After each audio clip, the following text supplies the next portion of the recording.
Welcome back. Assalamu alaikum. Ramadan is here, and that also reminds us that it's a high time for us to take our book, Holy Quran, and start reading it. Try to understand as much as possible in whatever we can do it. We should be doing it every single day, but at least in the month of Ramadan, we should do it extensively as much as possible. Uh, just to give you a bit of clarity, I know you'd like to learn more about Quran, obviously, but there are three major or simple classifications about Quran in there.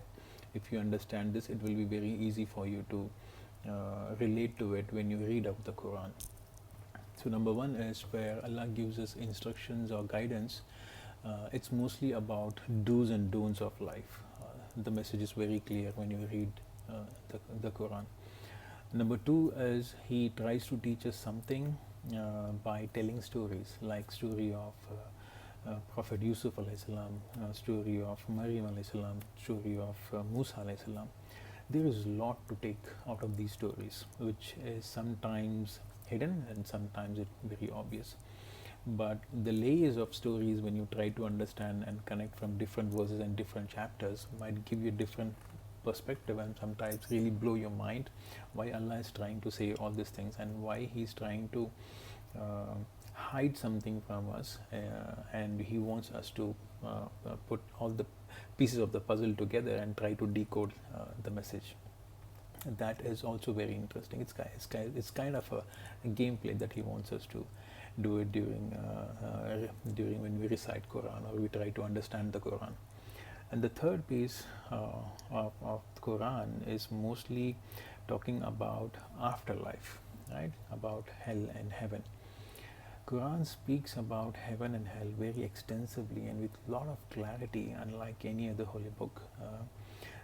It helps us in a way to prepare ourselves. The more you learn about it afterlife, the more you get uh, an idea about hell and heaven, the more you are clear about how to achieve that goal, right? That's how to take that path and how to go towards that destination. So if this is the three things that we need to have in mind when we read Quran, it will be easy for you to reflect to it. And as Allah says in chapter 2, verse number 2, there is no doubt in the guidance of this book. So try to respond to it as much as possible. The book is not just to have a copy at home. We need to read it, and we need to read this time with meaning. Try to understand it. So reciting in Arabic, it's highly recommended. So please do so.